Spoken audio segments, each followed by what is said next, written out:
Yes, everyone. I'm going to read a bit of Galatians chapter 5.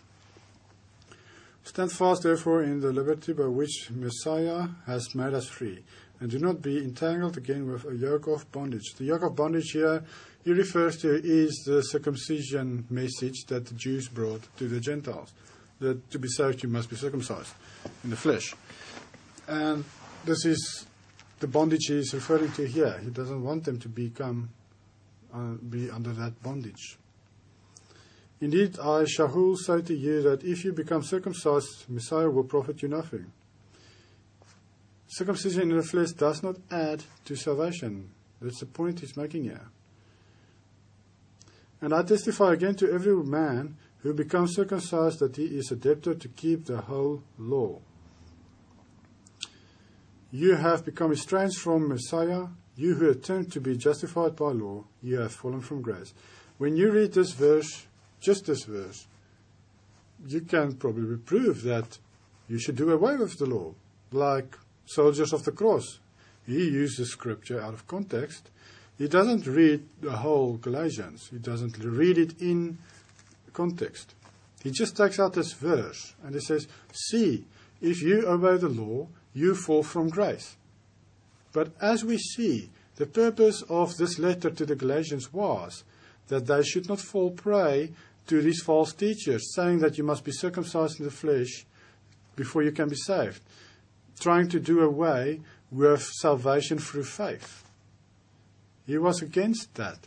And that's why he says, if you try to be justified by the law, you fall from grace. If you try to, through your works of the law, try to be saved, you have fallen from the grace of Messiah. Then he died for you in vain if you try to do it your own way.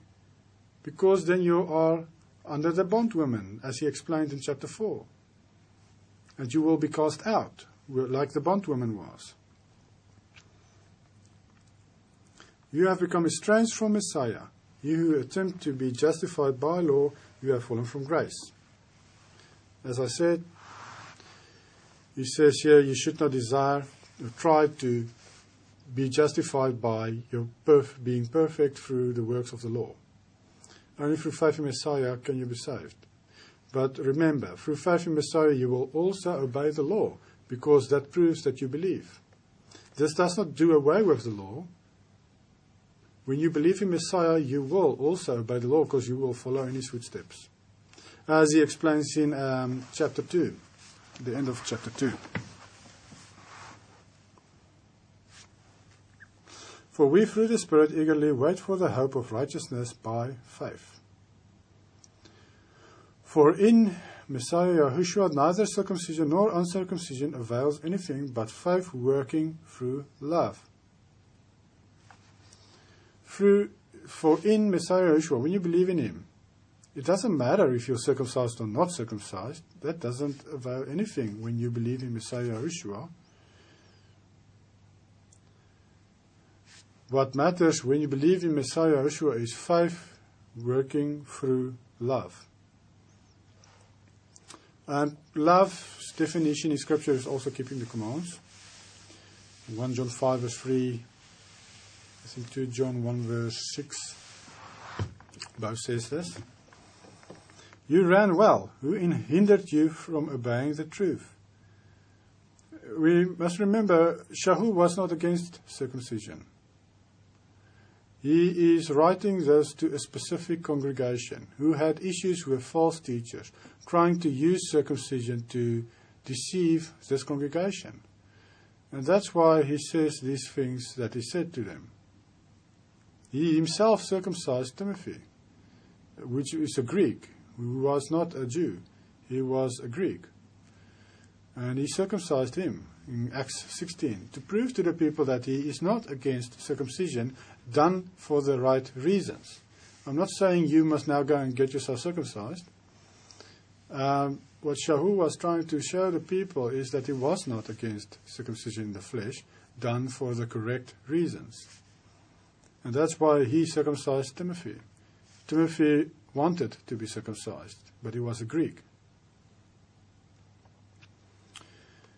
So when you read chapter 5, for instance, concerning the circumcision and so on, Shaul was not against circumcision, but he tried to explain to this congregation that they should not be confused and deceived by these people, trying to use circumcision for the wrong reasons, trying to use physical circumcision to deceive them and draw them away from the true message, from the truth, from faith in Messiah Yahushua, from the Spirit's leading.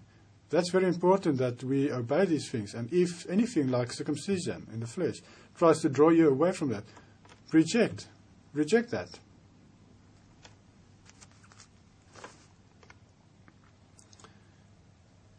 Verse 8, this persuasion does not come from him who calls you.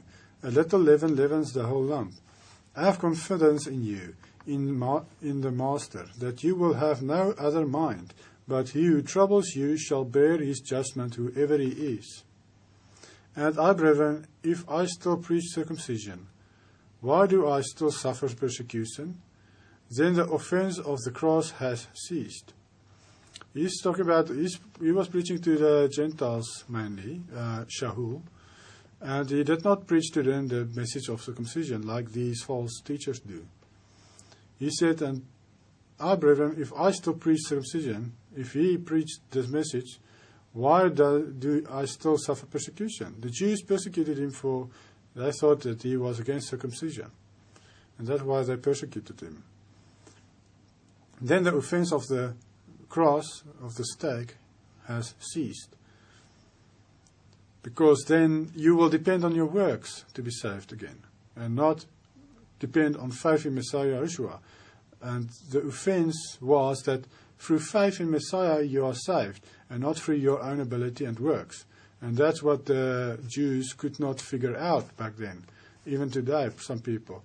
They were taught from a young age to obey the law.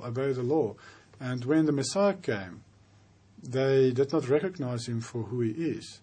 And they still tried to deserve the salvation through their own ability, which is impossible.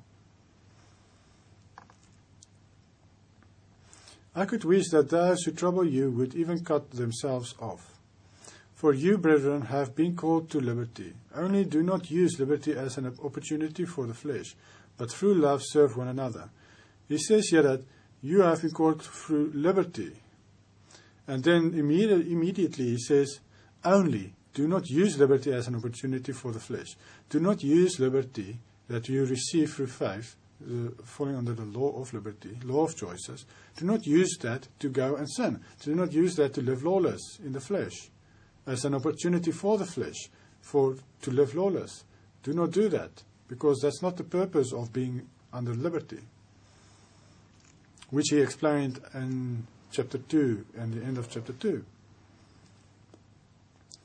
14. For all the law is fulfilled in one word, even in this, you shall love your neighbor as yourself.